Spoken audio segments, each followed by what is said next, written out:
car il est temps de découvrir la chronique tant attendue sur la fièvre de Justine Bonté. Alors, cette fièvre... Alors moi, je ne parle pas aux feuilles ni aux petits pois, mais parce que et peut-être qu'elle avait de la fièvre, d'ailleurs, c'est possible. Pour faire ça, vous vous écrivez un peu malade, c'est votre inspiration ou pas?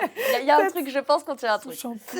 Non, effectivement, nous, on va parler, comme d'habitude, des jeunes enfants et donc de la fièvre, puisque qui dit rentrée des classes, dit retour des virus dans la maison, et nous sommes ravis. Donc on va parler de la fièvre. Alors, quelle fièvre?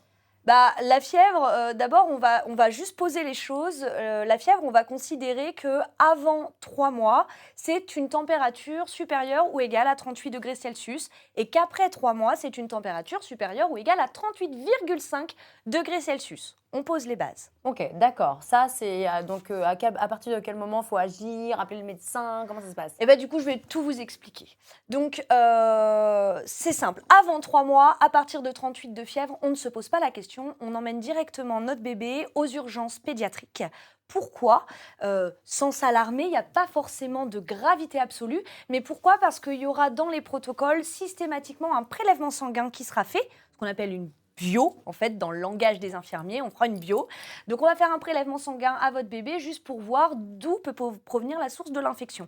Et ça, votre médecin traitant ne pourra pas le faire, donc on ne perd pas de temps, on va aux urgences pédiatriques. Ça, c'est avant 3 mois, 38 degrés, pouf, on va aux urgences pédiatriques. Après 3 mois? Après 3 mois, ça dépend du cas de figure. Soit votre bébé, il a de la fièvre depuis moins de 48 heures. Et dans ces cas-là, on va traiter ce qu'on appelle la symptomatique, c'est-à-dire la fièvre. Donc, on va faire en sorte d'essayer de faire diminuer la fièvre. On commence par déshabiller bébé. On va, s'il est au sein, augmenter la fréquence des tétés. S'il est au biberon, on va augmenter la fréquence des biberons. Toujours en gardant dans le biberon, je le rappelle, c'est important, le même dosage, c'est-à-dire une cuillère de lait pour 30 ml d'eau. On ne change pas la quantité. On l'hydrater plus régulièrement. On va l'hydrater pour éviter que la fièvre provoque la déshydratation, en fait. Donc, et puis, si vraiment on sent qu'il est un petit peu patraque et que la fièvre a un petit peu de mal à tomber, on peut donner une dose poids de paracétamol. Et puis, on voit ce qui se passe. J'ai une question, est-ce qu'on donne un bain? Eh ben non. Non, j'allais y venir. Surtout pas de bain, du coup on le dit maintenant. Pas de bain, pourquoi? Parce qu'en fait, la chute brutale de température peut provoquer ce qu'on appelle des convulsions, qui sont bénignes, mais ça s'appelle des convulsions fébriles. Et même si ça reste bénin, si on peut s'éviter de voir son bébé convulser et de créer un mouvement de panique dans la maison, c'est beaucoup mieux. Donc on déshabille, on donne à boire plus fréquemment et on donne du paracétamol s'il y a besoin. Bon. Ça, c'est en dessous de 48 heures de fièvre. Notre bébé, ça fait 2 jours. Sinon, on panique. Non, on panique pas. Non, on panique jamais. Chez les Bontés, on panique pas. S'il a plus de 48 heures de fièvre, mais qu'il va bien, il continue à boire, il n'y a pas d'autres symptômes, et tranquillement, on va se rendre chez notre pédiatre ou notre médecin traitant, qui du coup avisera sur la suite de la prise en charge et on continue toujours à traiter la symptomatique.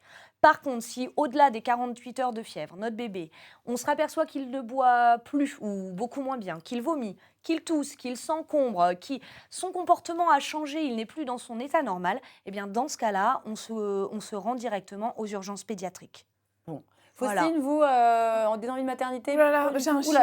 Un chien, c'est très bien. Vous avez un point commun. Voilà, c'est vraiment aussi. On a la même situation maritale. Mais ça annonce, ça entraîne, c'est pas mal. Ça entraîne. Ça pourrait être le thème d'un futur ouvrage. Pourquoi pas, la maternité. On va déjà se retrouver nous-mêmes, régler les dossiers avec les ex. C'est important. Et là, après, on va voir les enfants, la fièvre, tout ça, on a un petit peu le temps. Restez dans la fièvre du samedi soir. Moi, ça fait longtemps que je ne l'ai pas rencontré, ça me manque un petit peu. On peut faire un peu les deux, heureusement. Mais bien sûr qu'on peut faire les deux. Et puis on peut vous suivre sur vos réseaux, ma chère amie Justine Bonté. Vous pouvez prendre en photo le petit visuel que je vous ai créé pour pouvoir, en cas, le jour où la fièvre arrive, vous dire tiens, Justine en a parlé, je ressors, voilà.